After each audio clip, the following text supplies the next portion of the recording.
Nós saudamos os irmãos em nome de Jesus. Irmãos, para esta ocasião, nós vamos abrir a Escritura no capítulo 26 do Evangelho de Mateus.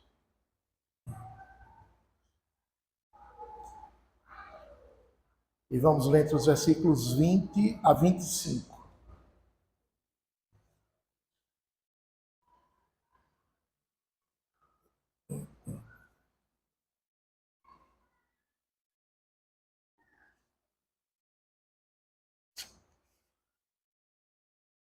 Mateus 26, de 20 a 25, diz assim a Escritura. Chegada a tarde, pôs-se ele à mesa com os 12 discípulos. E enquanto comiam, declarou Jesus: em verdade vos digo que um dentre vós me trairá. E eles, muitíssimo contristados, começaram um por um a perguntar-lhe: porventura sou eu, Senhor? E ele respondeu: o que mete comigo a mão no prato, esse me trairá. O Filho do Homem vai, como está escrito a seu respeito, mas ai daquele por intermédio de quem o Filho do Homem está sendo traído. Melhor lhe fora não haver nascido. Então Judas, que o traía, perguntou: acaso sou eu, mestre? Respondeu-lhe Jesus: tu o disseste. Amém. A condenação do pecado premeditado. Esse texto, irmãos, expõe um dos assuntos mais graves de toda a Escritura, que é o pecado premeditado. Nós sabemos, irmãos, que o pecado é pecado qualquer que seja ele. Pecado é mortal, qualquer que seja ele. Embora as pessoas classifiquem o pecado como pecado original, pecado venial, pecado mortal, todo ele é mortal. Qualquer pecado tem o poder de lançar no inferno qualquer pessoa. Independente de ser um pecado grosso ou um pecado sutil, ele tem o poder de condenar eternamente. Mas existe um pecado chamado pecado premeditado. Esse pecado, irmãos, ele tem sido tratado com muita leveza pela igreja da atualidade. Quando se trata, não se faz jus na exposição do pecado premeditado ao seu alto grau de periculosidade. Então as pessoas, irmãos, não se sentem exortadas, não se sentem advertidas, não se sentem prevenidas contra o pecado premeditado. E vão cometendo, irmãos, diariamente o pecado premeditado. E isso destrói a sua vida, destrói a vida da sua família, destrói a vida da igreja, destrói a vida de quem estiver perto, irmãos. Então, o nosso propósito nesta oportunidade é tratar o pecado premeditado com a gravidade que ele é devida, que ele merece ser tratado. Para que nós nos sintamos exortados. Quero começar dizendo que o pecado premeditado sempre começa com a transgressão do 10º mandamento. Não cobiçarás. É esse pecado que inicia o pecado premeditado. Por exemplo, você tem raiva de alguém, aí o 10º mandamento, a transgressão do 10º mandamento chega e diz: eu posso lhe ajudar a se vingar dessa pessoa. Deixe-me apenas entrar e instalar no seu coração. Você vive com essa questão de não cobiçarás, então você está pagando de bobo. As pessoas fazendo mal contra você e você não se vinga. Deixe-me ajudá-lo a se vingar. Aí a pessoa pensa: é mesmo, né? Eu vou dar uma chance a você. Aí deixa que o pecado da cobiça se instale no seu coração. Agora deixa comigo que eu vou fazer todo o planejamento para você se vingar daquela pessoa. E a cobiça começa a arquitetar, irmão, no seu coração. Você abriu as portas e ela entrou. E ela começa a trabalhar dentro do seu coração. Ela chama os comparsas para ajudá-la. Por exemplo, a transgressão do 9º mandamento, não dirás falso testemunho. Vamos inventar uma mentira contra fulano de tal, que lhe prejudicou. Vamos arrasá-lo. Entra a mentira, que é o falso testemunho, a transgressão do 9º mandamento. Olha, vamos suprimir umas pastas, uns arquivos, uns pendrives, vamos roubar. Chama o comparsa, transgressão do 8º mandamento, não furtarás. E por fim você consegue se vingar daquela pessoa. E aquela pessoa agora está grandemente prejudicada. Por quê? O pecado premeditado foi um processo que aconteceu no seu coração, teve começo, teve meio e teve fim. Você agora se vingou do seu próximo. Um homem acha uma mulher bonita e começa a cobiçar no seu coração. Como eu queria aquela mulher, a cobiça diz, eu posso lhe ajudar a consegui-la. Apenas me deixe entrar no seu coração. Venha, eu quero. A cobiça começa agora a planejar todo o processo para finalmente você conseguir fornicar com aquela mulher. Isso, homem com a mulher, uma mulher com um homem, viu? Tanto faz. Ela chama a mentira. Mentira, vem cá me ajudar. A mentira diz, olha, eu posso contribuir com a sedução. Toda sedução é mentirosa. São elogios mentirosos. O homem começa a elogiar a mulher. A mulher gosta de ouvir elogios. E ele começa naquele processo todo, irmãos, de sedução. Daqui a pouco a mulher está entregue. E então vai e acontece. Eu não disse que eu podia lhe ajudar. Tudo isso, irmãos, é um pecado que leva tempo. Horas de planejamento, de meditação, pré-meditação, até que finalmente ele aconteça. Tem aquelas pessoas que têm ânsia por ser rico, por ter as coisas. Eu quero ter dinheiro, eu vivo uma vida muito miserável, eu quero ter dinheiro, eu quero ter as coisas. E começa, a cobiça diz, eu posso lhe ajudar a ter as coisas. Posso lhe ajudar. Basta que você me admita no coração. Então você abandona a obediência à lei de Deus, não cobiçarás, passa a cobiçar coisas materiais. A cobiça entra, irmão, se instala, começa a planejar e a dar as instruções para você. Ela diz, olha, você está trabalhando muito pouco, acorde mais cedo. Antes do sol se nascer, você já está trabalhando. E você passa a manhã toda trabalhando. Na hora do almoço você engole e volta a trabalhar. Na hora do jantar engole e volta a trabalhar. Da meia-noite você está morto e cansado, aí desmaia. Dorme da meia-noite às 4 da manhã. No outro dia a mesma coisa. E começa a trabalhar e ganhar dinheiro. Abandona a esposa, abandona o marido, abandona os filhos, abandona a casa. Daqui a pouco está rico. A custo da destruição da família. Eu não disse que eu podia lhe ajudar, diz a cobiça.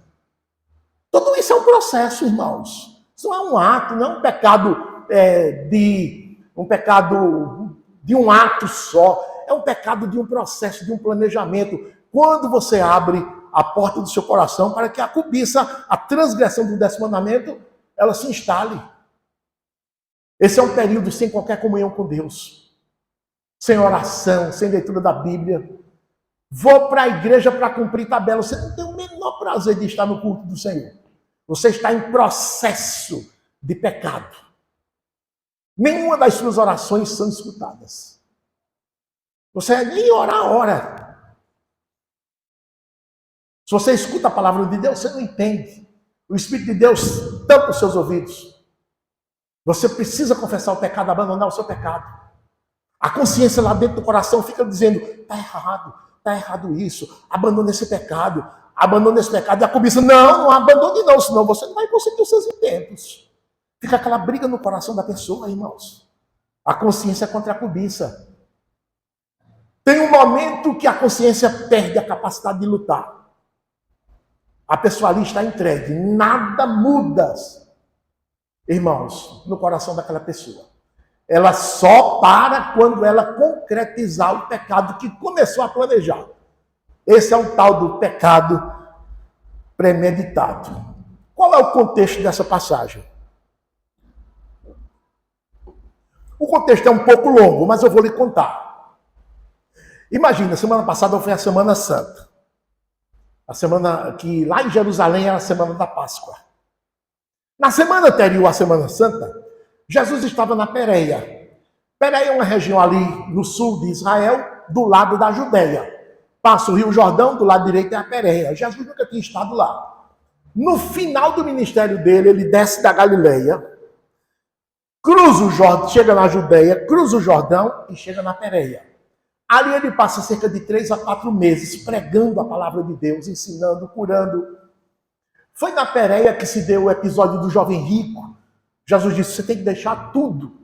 Entrega aos pobres e venha que eu lhe dou um tesouro no céu, a vida eterna. E você vai ser meu seguidor aqui na terra já. Não, quero não. Não quero. Eu prefiro o meu tesouro na terra do que esse tesouro no céu que o Senhor está prometendo. É melhor um passarinho na gaiola do que 2 voando. Ele deve ter dito isso. Deu as costas e foi embora. Também foi na Pérea que aconteceu aquele embate de Jesus com os fariseus sobre o divórcio, registrado em Mateus 19. Quando os fariseus foram apertar Jesus, se era lícito deixar a mulher e casar de novo. E sabemos a história, não vamos falar sobre ela agora. Foi também na Pérea que teve aquele episódio que os pais trouxeram as crianças para Jesus abençoá-las, impor as mãos sobre elas e clamar pela salvação delas. Porque aqueles pais eram pais piedosos, reconheciam, meu filho é um pecador, ele precisa da graça de Deus. Os pais entendiam que quando nasce uma criança, nasce um pecador que precisa da graça de Deus. E os pais então trouxeram seus filhos para Jesus. E os apóstolos, não, tira essas crianças daqui porque elas só fazem atrapalhar. Jesus disse, de forma nenhuma, deixem que elas venham a mim. Porque delas é o reino dos céus. Também delas é o reino dos céus. E Jesus impôs as mãos sobre elas e as abençoou. E só fez isso com as crianças cujos pais levaram-nas a Jesus. Quando foi na segunda-feira da semana anterior à semana da Páscoa, Jesus estava na Pérea, estava encerrando o ministério. Disse, agora vamos voltar. Aí na segunda-feira ele recebe um bilhete, vindo da Judeia. Quando ele abre o bilhete, tem escrito assim, Senhor, está enfermo aquele a quem amas. Foi Marta que mandou esse WhatsApp, esse torpedo para ele. Ele fecha aquele bilhete, guarda no bolso, continua o seu ministério, terminando na Pérea. Vem voltando agora para Jerusalém.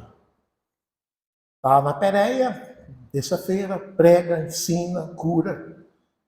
Quarta-feira ainda caminhando de volta, passando nas aldeias, prega, ensina, cura. Quando chega na quinta-feira, ele cruza o Jordão. Naquele mesmo ponto que Josué, há 1400 anos atrás, cruzou com o povo de Israel, entrando na terra prometida finalmente. Ele cruza também esse ponto. Caminha na direção de Jerusalém. A próxima cidade é Jericó, aquela que Josué destruiu com a derrubada dos muros. Ele entra em Jericó, que fica no caminho para Jerusalém. Na entrada da cidade, ele cura 2 cegos. Senhor, filho de Davi, tem compaixão de nós. Ele cura os 2 cegos. Ele entra na cidade, desfila pelas ruas. As multidões estão de um lado e do outro, das ruas de Jericó. Quando chega num determinado ponto da caminhada, ele para, debaixo de uma árvore. Tem um homem de baixa estatura sobre aquela árvore. Zaqueu, desce, porque hoje eu vou pousar na tua casa. Era quinta-feira. Zaqueu desceu depressa e o recebeu em sua casa. Deu um jantar. Jesus e os apóstolos estavam naquele jantar. Jesus pregou a palavra de Deus. Quando pregou a palavra de Deus, Zaqueu ficou compungido. Em dado momento daquele jantar, Zaqueu disse, eu quero dar uma palavra. Pois não, Zaqueu? Ele disse, eu vou fazer o seguinte, eu tenho muito dinheiro, eu tenho uma fortuna incalculável. Mas eu sei o número dela. Eu vou partir ela no meio. Essa metade daqui, da esquerda, eu vou usar para restituir a quem eu roubei. E a lei dizia assim, se você defraudar alguém, se você defraudar R$100 de alguém, restitua 400, restitua quadruplicadamente. Se você defraudou alguém em R$1.000, restitua R$4.000. Era uma multa, irmãos, cavalar, imposta por Deus para desestimular a fraude. E Zaqueu disse: eu vou usar metade dessa fortuna para restituir todo mundo que eu defraudei. Ele era coletor. O coletor tinha autoridade de Roma para cobrar quanto quisesse. Desde que desse a cota de Roma, você pode cobrar quanto quiser, o resto é seu. Ele era um homem riquíssimo. Esse dinheiro todo não é meu. Vou usar metade para restituir todo mundo que eu defraudei. E usou. Ele não ficou com um tostão no bolso dessa metade. Aí ele disse: a outra metade eu vou usar para doar aos pobres. E deu a outra metade para suprir as necessidades dos pobres. Notadamente ali da cidade de Jericó. Eram muitos os carentes. Ficou sem nada. Eu estou feliz. Quando ele disse isso, naquele jantar, na casa dele, Jesus se levantou e disse: hoje houve salvação nesta casa. Esse homem se arrependeu. Ele está mostrando o fruto do arrependimento. Porque o arrependimento implica em mudança, abandono do erro e assunção de uma nova postura. Esse homem se converteu, Jesus disse. Eu sou testemunha. Eu atesto que ele é um homem convertido. É uma nova criatura. Na sexta de manhã, Jesus deixa a casa de Zaqueu e segue no rumo de Jerusalém. Chega na vila de Betânia no final da manhã. Quando chega na vila de Betânia, irmãos, o luto está instalado. Lázaro havia morrido fazia 4 dias. Maria corre ao seu encontro. Senhor, se estivesses aqui, meu irmão não teria morrido. Eu sou a ressurreição e a vida, Maria. Ele vai ressuscitar. Eu sei, Senhor, que vai ressuscitar, mas só na ressurreição do último dia. Maria, se creres, verás a glória de Deus. Maria não entendeu nada. Vamos lá no cemitério? Vamos. Quando chegou no cemitério, o povo acompanhando aquela multidão, Jesus disse: removam a pedra do túmulo. Aí removeram a pedra do túmulo. Aí Jesus deu uma ordem: Lázaro, sai para fora. Aí Lázaro saiu para fora do túmulo.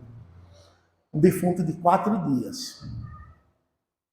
Ele disse: Lázaro, sai para fora. Ele chamou Lázaro pelo nome. Ele disse: eu chamo as minhas ovelhas pelo nome. Se ele tivesse dito: sai para fora, todos os defuntos do cemitério teriam saído dos seus túmulos. Mas ele disse: Lázaro, sai para fora. Todos os que estão aqui nesta noite, que foram chamados da morte para a vida, foram chamados por Cristo pelo nome. Ele chama pelo nome as suas próprias ovelhas. Lázaro ressuscitou. Irmãos, aquilo era uma sexta-feira de tarde já. O povo, irmãos, ficou num júbilo incontido, indizível. Como pode um defunto de 4 dias ressuscitar?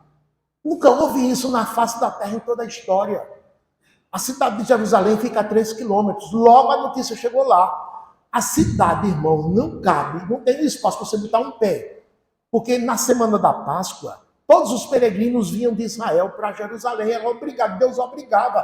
3 festas do ano, sendo a Páscoa principal. Quando o povo que estava em Jerusalém soube disso, irmãos, esse povo, não, como é que pode? Então começaram a glorificar a Deus pelo profeta chamado Jesus. Esse homem é ímpar, esse homem não tem par, esse homem é exclusivo. Quem é esse homem?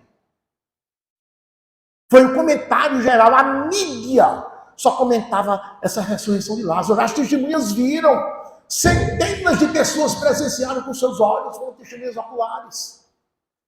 Chega às 18 horas da sexta-feira, Jesus começa a guardar o repouso sabático. É o sábado, começa às 18 horas.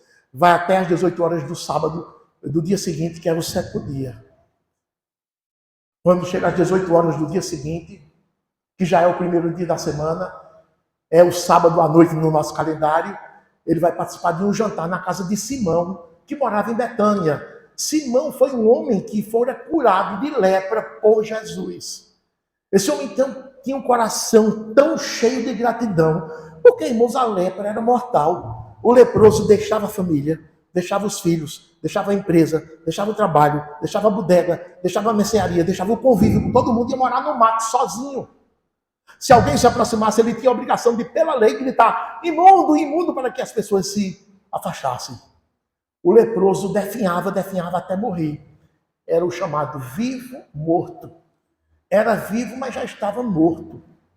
Só esperando a hora da morte. Era a morte mais triste que havia.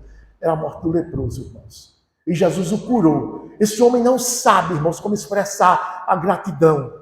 Quem está presente nesse jantar também é Lázaro, com Maria e Marta. Irmãos, Marta, Maria e Lázaro sabem o que dizer. Meu Deus, ele ressuscitou maninho. 4 dias ele estava morto, ele ressuscitou. Que darei ao Senhor por todos os seus benefícios? Era a pergunta que eles se faziam. Nós não temos como expressar a nossa gratidão ao Senhor. Esse jantar não é nada. Maria tinha um vaso de alabastro contendo um precioso unguento caríssimo, irmão, 50 mil reais a preço de hoje. Ela foi, trouxe, quebrou o alabastro, derramou o perfume sobre Jesus. Quando os apóstolos viram aquilo, é um unguento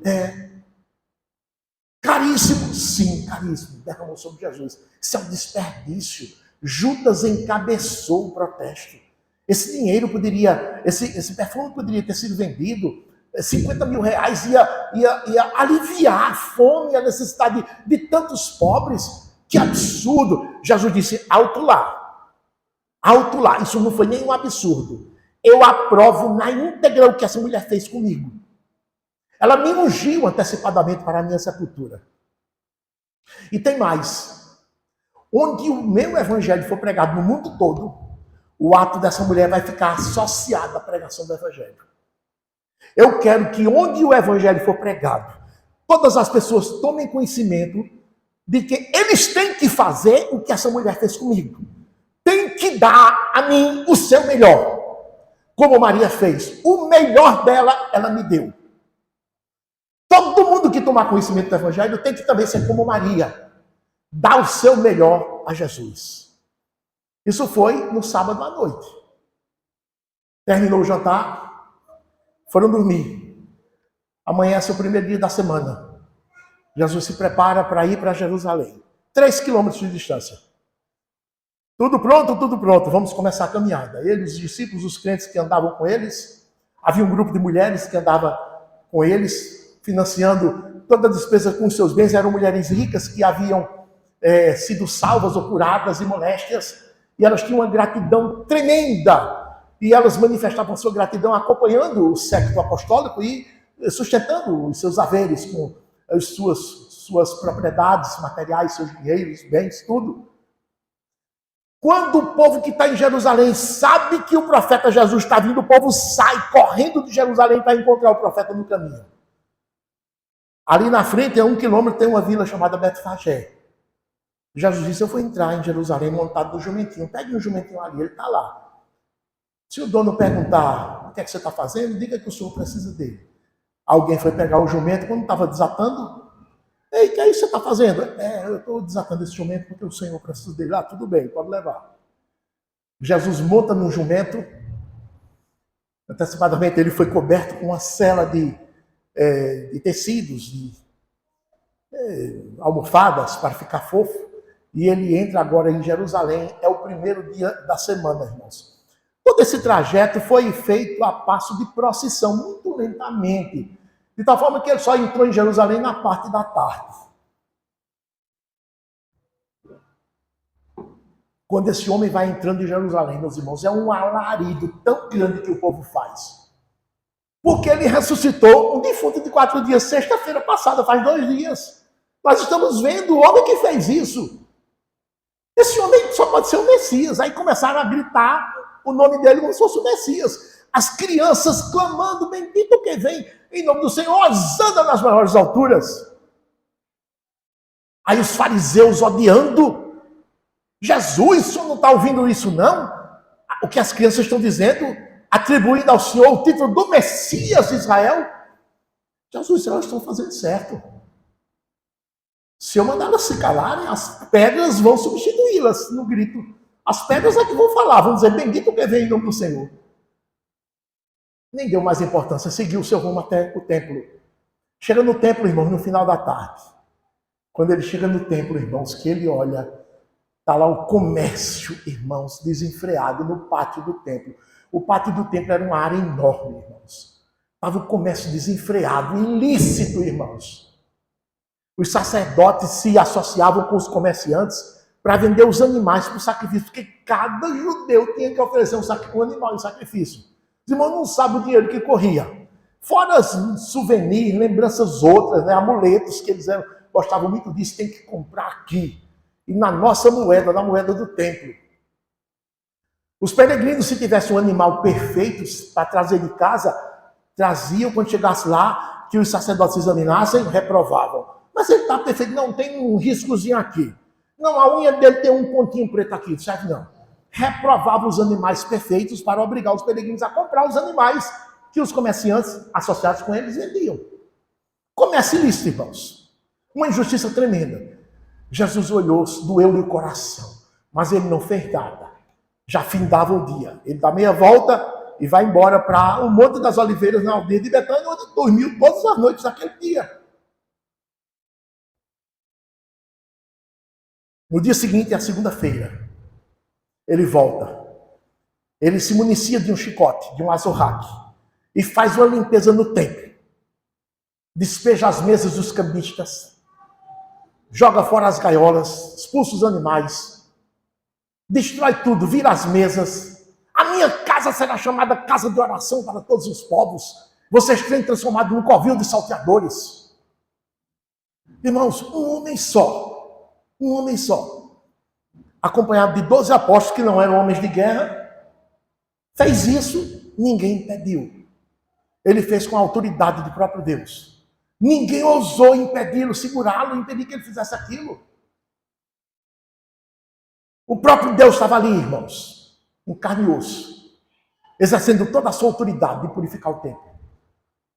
Cessou imediatamente o comércio ilegal. Estava uma agitação muito grande dentro do templo por conta disso. As pessoas foram denunciar esse fato aos sacerdotes e escribas e principais e anciãos do templo. Eles não puderam fazer nada. Quando foi na parte da tarde, Jesus começou a curar as pessoas em série. Curar cegos, curar aleijados.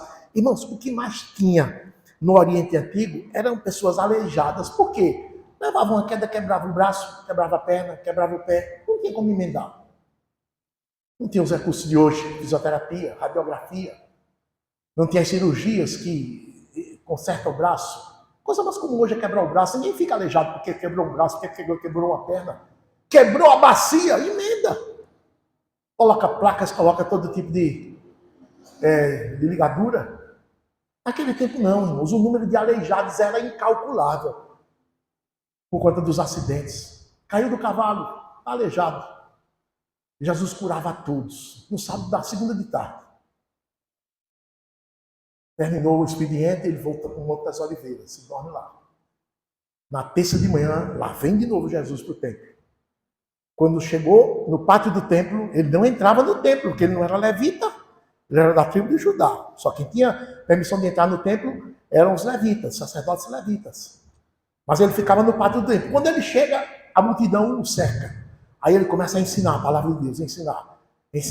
Quando ele estava ensinando, chegaram sacerdotes, escribas, fariseus, saduceus, herodianos, se sucedendo, cada um a seu tempo. Por quê? Eles disseram, vamos derrubar esse homem, vamos desmoralizar esse homem na palavra, nas argumentações. Eram homens letrados, doutores da lei. Esse homem não pode estar certo, vamos tentar desmoralizá-lo diante de todo o povo, porque se a gente lançar a mão dele, o povo vem em cima da gente, e nós não podemos com o povo, nem com os nossos guardas, nós podemos com o povo. Então, a única solução é nós derrubarmos esse homem no argumento verbal, usando a palavra. Irmãos, que caminho estúpido eles usaram. Cristo é o próprio verbo, irmãos. No princípio era o verbo estava com Deus, o verbo era Deus, o verbo se fez carne. Como é que um humano mortal pode vencer o verbo numa disputa verbal? Que absurdo, irmãos. Jesus destruiu, derrubou, desmoralizou. sacerdotes, fariseus, saduceus, herodianos, todos os que foram. Isso diante da multidão, o povo estava maravilhado, irmãos. Quando terminou aquele episódio, na terça-feira, ele volta para o Monte das Oliveiras. Quando chegou lá, todo mundo cansado. Aí ele vai dar instruções dos últimos dias. Aí gasta o capítulo 23, 24, 25 de Mateus, irmãos. Instruções muitas, múltiplas. Entrou de madrugada dentro. Na quarta-feira, irmãos, ele não foi no templo. A Escritura diz que lá em Jerusalém, o Sinédrio se reuniu e disse, olha, a única forma da gente pegar esse homem é se nós conseguirmos um traidor perto dele. Traidor sempre é alguém que está perto, né, irmãos? A gente sabe disso. O traidor é alguém que mora conosco, que está conosco, que trabalha conosco, que é nosso amigo, está bem perto. A gente confia nessa pessoa e ela nos trai. Nós temos que conseguir um traidor lá no grupo dele. Aí alguém deve ter dito ao Sinédrio, olha, eu conheço um dos apóstolos dele que não pode ver dinheiro. Ele gosta de dinheiro, que é uma coisa. Ele faz qualquer coisa por dinheiro. Por dinheiro, ele é capaz de vender a própria mãe. Ele é capaz. Ótimo, faça um contato com ele. Essa pessoa fez um contato, irmãos, com Judas, naquela quarta-feira. No fim da tarde, Judas foi lá, conversar com o Sinédrio. Quando chega no Sinédrio, diz, o que é que vocês querem me dar para entregá-lo? Eles confabulam entre si. 30 metros de prata, tá bom? Tá bom. Irmãos, todo mundo que rouba mercadoria para vender, vende por qualquer preço. Ele quer se livrar daquela mercadoria o mais rápido possível. O ladrão rouba uma Hilux de 300 mil. Quando chega ali, eu dou 20 mil, está feito. Se outro disser, eu dou 10 mil, está feito. Ele vende por qualquer preço. Quem entrar é lucro. Judas não perguntou, olha, eu vendo Jesus, eu entrego Jesus por tanto. Ele disse, quanto vocês querem me dar para que eu o entregue? Foi a pergunta dele. Aí disseram 30 moedas de prata. 30 moedas de prata era o valor, irmãos, que ressarcia o dono de um escravo se o boi o chifrasse e o matasse. Matou o escravo. Então, o dono do boi pagava 30 moedas de prata ao dono do escravo. Era assim que funcionava.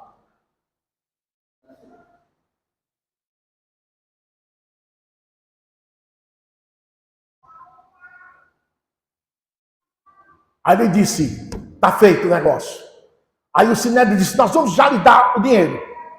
Já vão me dar o dinheiro? Vamos dar o dinheiro. Deram o dinheiro a ele. Ele fez a tratativa, a negociata, recebeu o dinheiro, mas falta entregar a mercadoria. Aí o texto diz, a partir daquele momento, ele procurou uma boa ocasião para entregar Jesus. Ele ficou ligado. Irmãos, isso é um pecado premeditado, irmãos. Esse homem queria dinheiro, recebeu uma proposta indecente. A cobiça disse, eu posso te ajudar a ser rico. Pode? Ótimo. Então venha, cobiça. Entre no meu coração. E ela começou a planejar. Ela arquitetou o encontro de Judas com o Sinédrio. Ele foi lá, fez a negociata. Isso é tudo a cobiça, irmãos, trabalhando. Então veja, quantas transgressões Judas cometeu. A cobiça vai lhe dar dinheiro. Cobiça, transgressão do 10º mandamento. Dinheiro ilícito, 8º mandamento. 6º mandamento, o assassinato. Disse, eu quero entrar também nessa reunião. Entre assassinato. Claro, vão matar Jesus. A mentira disse, eu também quero entrar nessa reunião. Entre mentira. Judas tinha que chegar na frente de Jesus, na frente dos apóstolos, sorrir, abraçar, como se nada tivesse acontecendo. É um conluio, irmãos, de transgressões que o pecado premeditado faz no nosso coração.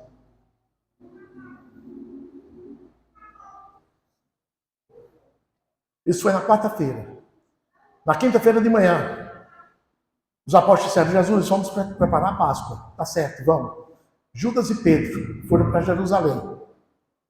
Andaram 3 quilômetros e prepararam a Páscoa no lugar que Jesus disse, pode ir lá que o homem vai ceder o espaço.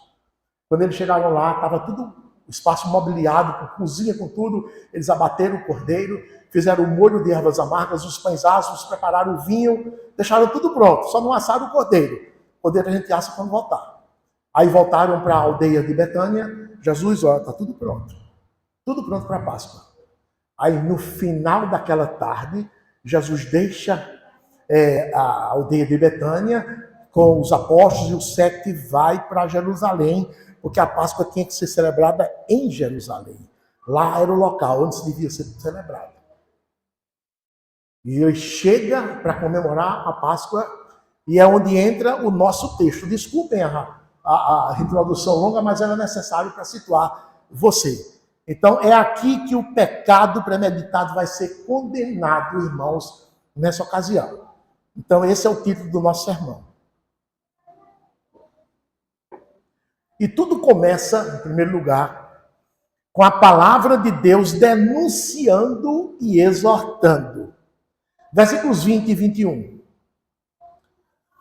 Chegada a hora, chegada a tarde, pôs-se ele à mesa com os 12 discípulos. E enquanto comiam, declarou Jesus: em verdade vos digo que um dentre vós me trairá. Escute, irmãos, preste atenção, deixa o texto aberto, fica olhando com seus olhos no texto. A mesa da comunhão. Versículo 20 diz assim: chegada a tarde, pôs-se ele à mesa com os 12 discípulos. Você sabe o que é mesa? Sabe o que é mesa? Irmãos, mesa é muito mais do que aquele móvel de madeira rodeado de cadeiras. Mesa, irmãos, é o lugar da mais íntima comunhão entre pessoas crentes. A mesa. À mesa estão presentes o povo que eu amo, o povo que eu tenho afetos, o povo da minha fé, o povo que eu tenho o maior prazer de estar com ele. E vice-versa, a recíproca é verdadeira. Por isso que quando nós estamos à mesa, nós nos esquecemos do tempo. A comida, irmãos, por melhor que esteja, é o que menos importa. É a mesa. É um momento sublime. A mesa é revestida de sublimidade, meus irmãos. Ninguém senta à mesa com inimigos. Os ímpios é que preparam refeições com segundas intenções. Vamos preparar aqui um jantar, vamos chamar o meu patrão, o meu chefe. Pode ser que a gente, sendo simpático a ele me dê um aumento de salário, assim, segundas intenções. Mas não tem segundas intenções na mesa dos crentes. Você prepara uma refeição em casa, chama uma família da igreja para jantar. Irmãos, quando aquele povo chega, que todos sentam à mesa, irmãos, aquele é um momento de prazer indizível. Você ali sente um alívio, um gozo interno tão grande, porque aquele povo que está ali é um povo que você ama, você quer estar com ele. Você sente que a mesa é uma antecipação do céu. João disse no capítulo 13, referindo-se a esse momento: tendo amado os seus que estavam no mundo, amou-os até a perfeição. Referindo-se a esse momento, quando ele sentou à mesa com os 12. Chegada a tarde, pôs-se ele à mesa com os 12 apóstolos. Eu amo esses homens. Esses homens estiveram comigo 3 anos, deixaram tudo para me seguir. Eu vou para o céu e esses homens vão ficar responsáveis por expandir a igreja, fortalecer a igreja, edificar a igreja, escrever o Novo Testamento. Como eu amo esses homens. Então, era um momento, irmãos, de uma sublimidade ímpar.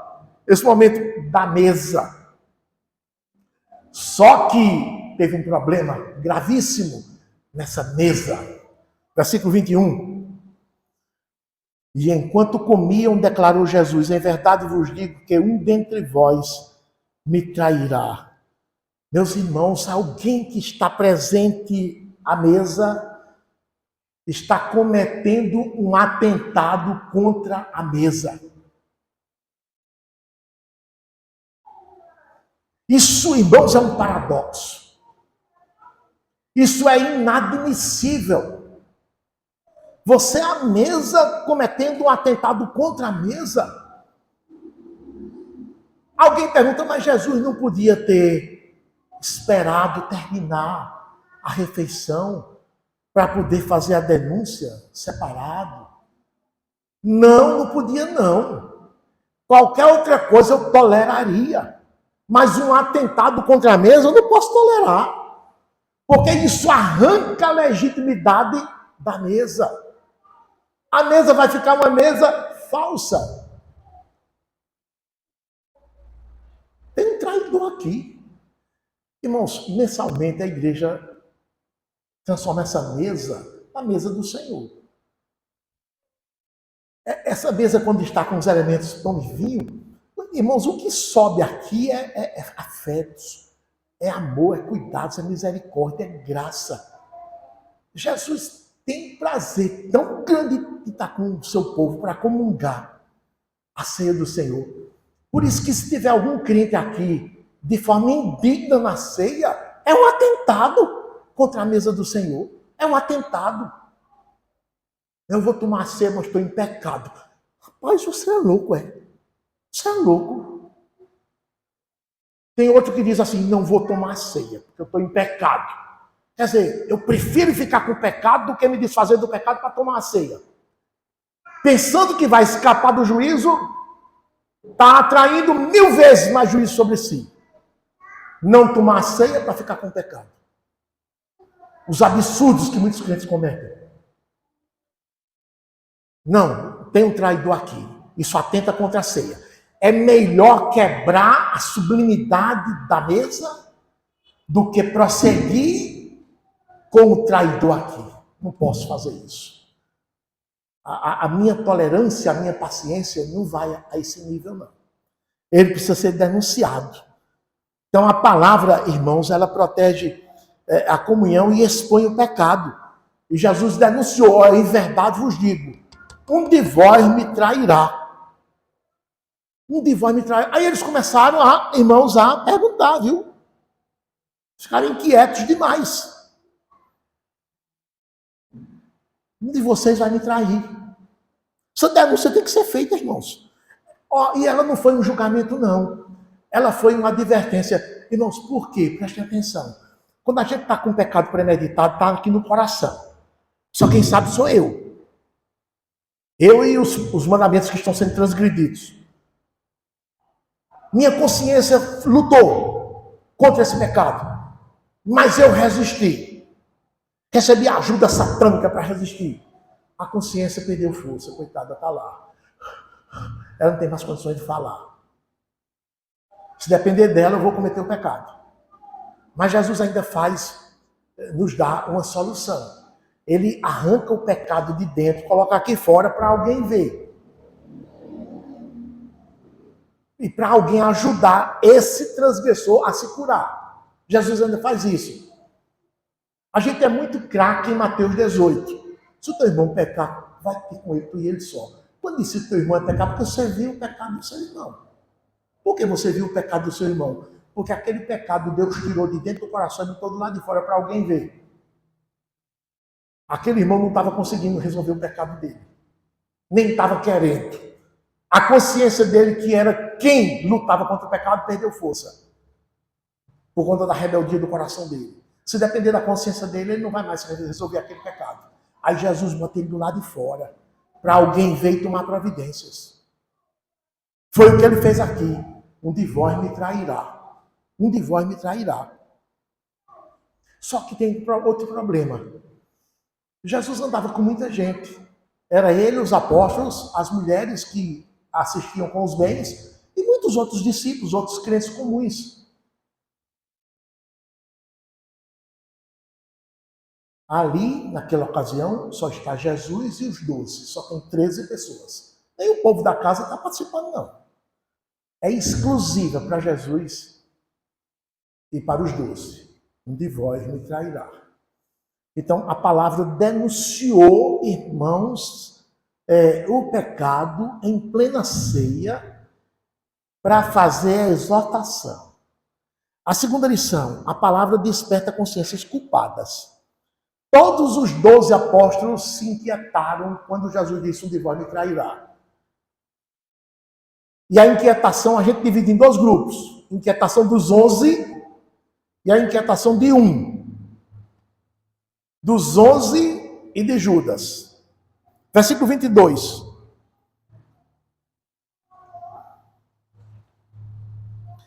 E eles muitíssimo contristados,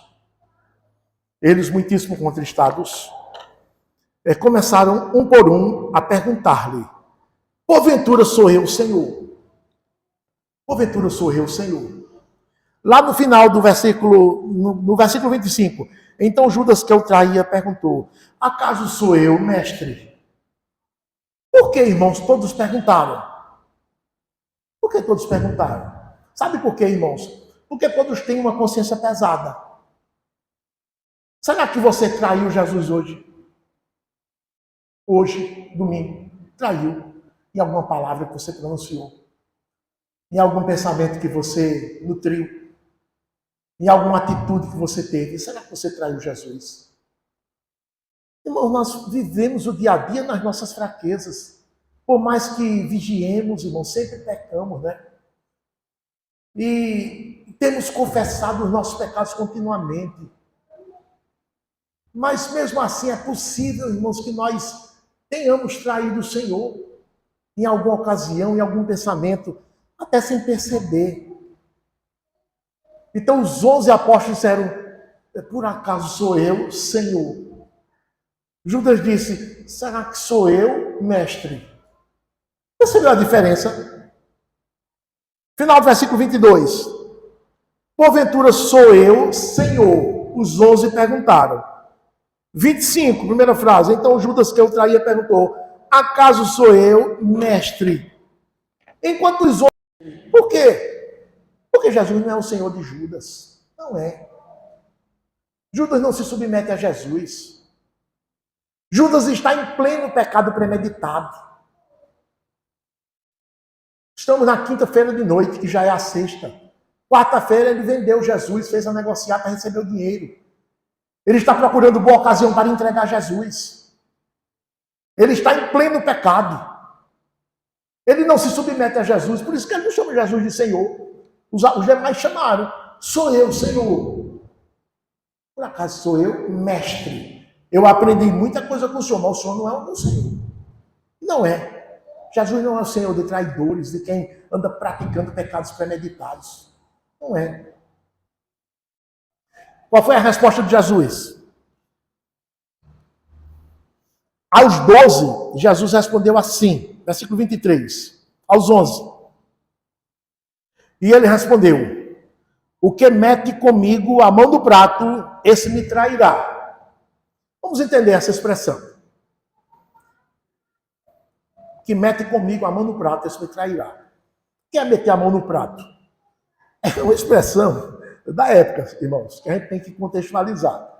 Você chama uma família para a sua casa para uma refeição. A refeição está posta à mesa, todos estão ao redor da mesa. Depois da oração, normalmente feita pelo anfitrião, podem se servir. Então, cada um lança a mão de um prato. Um estende a mão, tira carne, outro tira arroz, outro tira feijão, salada, e tudo que tiver sobre a mesa, né? A gente diz: sirva-se. É o que a Escritura chama meter a mão no prato. É uma expressão que a gente não usa muito, mas significa isso. Mas quando ele diz o que mete comigo a mão no prato, não é que a pessoa foi na carne na hora que Jesus foi. Não é, assim, não é isso não que ele está dizendo. Quando ele diz o que mete comigo, é porque eu sou o dono da festa. Eu sou o anfitrião, sou eu que estou oferecendo a refeição. Então, quando ele diz o que mete comigo a mão no prato, é uma pessoa que está aqui nessa mesa se servindo da celebração que eu estou oferecendo. É um de vocês, é um dos 12. É isso que ele está dizendo. É um de vocês. Estão aqui à mesa se servindo comigo. Eu sendo o anfitrião. Foi a resposta que ele deu aos 11. Mas qual foi a resposta que ele deu a Judas? Coloca os olhos no versículo 25. Então Judas, que eu traía, perguntou: acaso sou eu, o mestre? Respondeu-lhe Jesus: tu disseste. Em outras palavras: sim, Judas, tu és o traidor. Ninguém escutou essas palavras. Só Judas escutou. Jesus falou de tal forma que só Judas escutou. E Jesus quer preservar a reputação de Judas. Se o teu irmão pecar, vai ter com ele, tu e ele, só. Só. Não diga a ninguém, eu quero preservar a reputação dele. Se ele não atender aqui, a reputação dele vai ficar mais comprometida. Você vai ter que contar 1 ou 2. Mas inicialmente só ele mesmo. Judas ouviu, irmãos, a voz da sua consciência e rechaçou. A consciência perdeu força dentro dele. Não serve mais para nada. Jesus tira o pecado de dentro do coração dele, bota do lado de fora. Judas, tu és o traidor. O próprio Deus disse a ele, Judas, tu és o traidor. Foi Jesus quem deu o primeiro passo da disciplina aqui. Será que esse homem vai se converter? Irmãos, ele fica olhando para Jesus assim, irmãos. Qual era o dele? Senhor, me perdoa, Senhor. Eu fiz isso pela minha fraqueza, eu fui traído pela minha cobiça, Senhor. De querer ter bens materiais, de querer ser rico.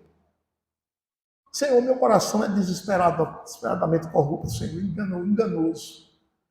Perdoa-me, Senhor, perdoa-me, Senhor, perdoa-me. Olha, ter dito isso, irmãos. Fico olhando para Jesus, não disse nada, irmãos. Depois de um tempo, Jesus disse, olha, o que você tem que fazer, faça depressa. Ele saiu da presença. Vou ali e já volto. Estava em Jerusalém, foi procurar o Sinédrio. Na noite da quinta-feira. Olha, ele está ali no cenáculo. Quando terminar, ele vai com os 12 lá para o Jardim das Oliveiras em Betânia. É a hora ideal de vocês prenderem. Fez a negociata, vendeu, recebeu o dinheiro e agora deu finalmente a última informação para que lançassem em mão de Jesus e o prendessem para o matar. E eles vão fazer isso, irmãos. Ele só descansa, irmãos, quando completar o pecado. Ele foi exortado pela consciência, não serviu. Ele foi exortado por Jesus, não deu ouvidos. Eu quero completar esse pecado. Eu quero completar. É uma questão de honra. De honra. De honra. Não é melhor se arrepender e voltar atrás, não. Quando prenderam Jesus, irmãos, ele foi com aquele chororô, querer devolver as moedas de prata, querer desfazer o negócio. Não, aqui não, a gente não desfaz negócio, não. Está feito, está feito. Jogou as moedas lá, foi se enforcar, movido de remorso. O que adiantou? Então a palavra despertou as consciências culpadas. Todos nós temos consciência culpada de traição. Todos nós. Por isso que temos que vigiar, irmãos, tratar o pecado premeditado com grande seriedade. Não deixar de se instalar no nosso coração. E finalmente tem uma última lição, irmãos. A palavra condena o pecado premeditado. Versículo 24, primeira parte, diz assim: o Filho do Homem vai, como está escrito a seu respeito. Mas ai daquele por intermédio de quem o Filho do Homem está sendo traído. Melhor lhe fora não haver nascido. Repare como é infalível e soberano o decreto de Deus. O Filho do Homem vai, como está escrito a seu respeito. O que Deus decretou vai acontecer de forma infalível, inalterável. Mas o decreto foi feito, nós sabemos, sem atacar, sem interferir na responsabilidade humana. Mas ai daquele por intermédio de que ele está sendo traído. A responsabilidade humana não é excluída de forma nenhuma, irmãos. Ai daquele por intermédio de que ele está sendo traído. Ó, essa segunda frase, ai daquele por intermédio de que ele está sendo traído, ele está dizendo, ai do traidor. O que é ai? Menor palavra. Ai, A-I, 2 letras. No entanto, a palavra mais pronunciada no inferno. Se você aguçar os seus ouvidos espirituais agora, você vai ouvir os inquilinos do inferno agora, dizendo ai, ai, ai, ai, ai, ai. dores, angústias sem fim, sem descanso algum, nem de dia nem de noite. Não tem descanso algum. É ai continuamente e eternamente. Judas queria ser rico. Para isso fazia qualquer coisa, vender até Cristo. Eu vendo minha mãe quanto mais Cristo. Vendeu. Não aproveitou o tesouro na terra. As 30 moedas de prata ele devolveu, movido de remorso. Foi se enforcar. Morreu e foi para o inferno. Agora ele tem um tesouro no inferno.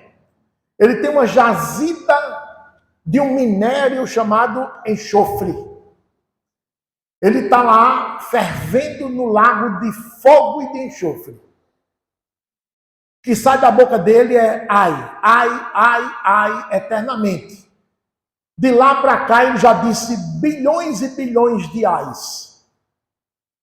E daqui para frente ele vai dizer trilhões e trilhões e trilhões de ais de forma infinita. Ai do traidor. A condenação dele é certa. Melhor lhe fora não tivesse nascido. Seria uma bênção para você se você não tivesse nascido. Se não tivesse existido, se não fosse uma pessoa. Nós vamos concluir fazendo algumas aplicações. O pecado premeditado começa pela cobiça. Não cobice. Nós lemos a lei no começo do culto. 10º mandamento, não cobiçarás. Não cobice a casa do próximo, não cobice a mulher do próximo, não cobice o servo do próximo, o animal do próximo, nada que seja do próximo. Contente-se. Se você for alguém que não está satisfeito com a sua esposa, com o seu marido, com o seu nível social, se você é alguém que não está satisfeito com o seu status financeiro, não está satisfeito com o seu chefe, você está a um passo da cobiça. A cobiça vai chegar, eu posso lhe ajudar a resolver o seu problema. Eu posso lhe ajudar a se vingar de fulano. A cobiça diz, eu posso lhe ajudar a ficar rico. Eu posso lhe ajudar a ter aquela mulher. A concretizar o seu desejo com aquela mulher. Eu posso lhe ajudar a concretizar o desejo com aquele homem. Posso sim. Pode, posso. Apenas deixe-me entrar. Então venha. Pronto. Instalou-se dentro do seu coração. Você prepara uma suíte, cama, escritório, computador, banheiro. Ele está lá, ele fica lá trabalhando. Você vai dormir, ele fica trabalhando. E o tempo todo. Aí começa a fazer as propostas de você. Faça isso, isso, isso e isso. Mas para isso eu tenho que mentir. Minta. Qual é o problema? É mesmo, né? Aí chama mentira. Agora você tem que fazer isso. Mas para isso eu tenho que roubar. Roube. Qual é o problema?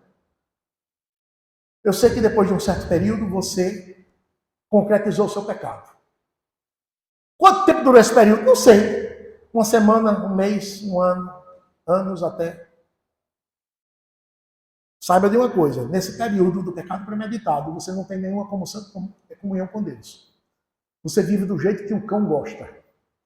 Você não ora, você não lê a Bíblia, você vive feito um bicho, feito um incrédulo. E é crente. Vai para a igreja, vou para a igreja. Fazer o que na igreja? Você vai abominar o culto. Participou da ceia? Participei da ceia.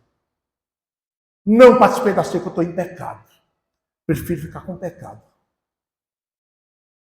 São absurdos, irmãos, que nós cometemos, irmãos. Por conta da nossa loucura, quando nós abrimos o coração para a cobiça. A consciência a essa altura não funciona mais. É preciso que o Espírito de Deus tire do coração esse pecado, bote lá de fora e mostre a alguém. Se esse alguém vir e for tratar com você, ótimo. Vai ser um elemento, um agente externo que vai tentar lhe demover daquele pecado. Dê atenção nessa fase. É a sua última chance. Dê atenção. Reverta esse pecado. Não conte as mentiras como verdade, as mentiras que ele está lhe contando. Não aceite como verdade. É a sua última chance. Se você não atender essa última chance, você vai ter que sair da igreja. Excomungado, entregue a Satanás. Como rebelde, amigo de Satanás. Apacentado por Satanás. Como Paulo disse em 1 Coríntios 5. São as piores frases, os piores adjetivos que são ditos, irmãos, a respeito de excomungado. Não tem mais nenhuma comunhão com ele, irmãos. Nenhuma. O que a igreja tinha que fazer, já fez, irmãos. A comunhão com Cristo exige sinceridade. Judas era familiar. Está ali com Jesus o tempo todo. Eu sou familiar. Mas não tinha sinceridade. Não tinha lealdade. É familiar, mas não é sincero. Ser familiar não é importante. É bom que você seja familiar, mas que você seja sincero. Seja alguém em quem se possa confiar. Então não brinque, meu irmão, com o pecado premeditado. Judas planejou, desejou, cobiçou, abriu o coração para a cobiça começou a trabalhar, chamaram ele foi no sinédrio, fez a negociata, vendeu Jesus, recebeu o dinheiro, ficou planejando a hora de entregar. Nesse período ele teve que ser falso, diante de Jesus, diante dos apóstolos. Teve que mentir muito. Pior é que ele vai matar Jesus. Mataram Jesus por causa de Judas. Hoje o Espírito de Deus está aqui, exortando você, como Jesus exortou: um de vós me trairá. Será que você não está agora com pecados premeditados no seu coração? Nutrindo, planejando. A sua consciência já lhe advertiu tanto e você calou a sua consciência. Ela está lá dentro, fraquinha. Você está agora esperando que o Senhor tire o pecado do seu coração, bote lá de fora para mostrar alguém, para esse alguém tentar lhe demover. Será esse o seu caso? Se for, quando essa pessoa falar com você, atenda. Mas atenda mesmo. Porque o Espírito de Deus está lhe falando, está lhe advertindo agora, nesse momento. Se você estiver com um pecado premeditado no coração, hoje, então, ouvindo a palavra de Deus, confesse. Abandone. Volte-se para Jesus com sinceridade de coração. Porque senão, você vai pronunciar o ai eternamente.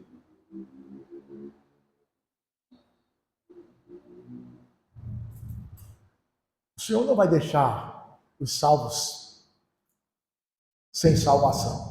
Ele não tira a salvação. Mas você vai sofrer. Aqui em vida já. E vai sofrer muito. E pode sofrer angústias do inferno. Como se estivesse no inferno. Por conta do seu rebelde coração. Resolva-se, irmão. Resolva-se. Tome tendência. Quebrante-se diante do Senhor. Essa é a hora. O que eu posso dizer é, se você tiver ouvidos para ouvir, você ouça. Amém. Amém. Oremos, irmãos.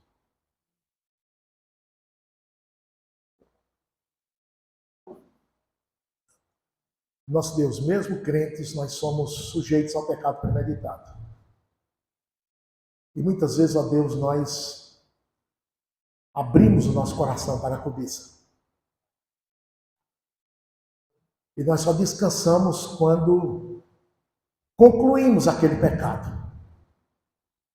Tal é a rebeldia do nosso coração. Como pode um coração desse ser bom? Como pode uma pessoa dessa ter boa índole, como dizem os humanistas, com um coração dessa natureza? Graças te damos, Senhor, pela tua palavra que nos revela toda a verdade. Nos diz como é o nosso coração. Nos diz que maldito o homem que confia no seu coração. Dá, Senhor, que possamos investigar o nosso coração com seriedade. Que possamos sondar, investigar, a ver se há pecados premeditados em andamento. Se houver, Senhor, que nós o abandonemos de imediato. Nos quebrantemos diante de Ti. Tu nos darás forças, sim, certamente, para que nós o abandonemos. Temos certeza disso, Senhor. Tu queres que o teu povo seja santo, puro, limpo, fiel, leal. Livra-nos, ó Deus, da cobiça, da transgressão do 7º mandamento, do 6º mandamento. Livra-nos da fornicação, do assassinato, da mentira, do roubo. Livra-nos, Senhor, da cobiça dos bens materiais, de querermos ser ricos, Senhor. Trabalhando, Senhor, loucamente para obter as coisas, Senhor. Aos seus amados, Ele o dá enquanto dorme, diz a tua palavra.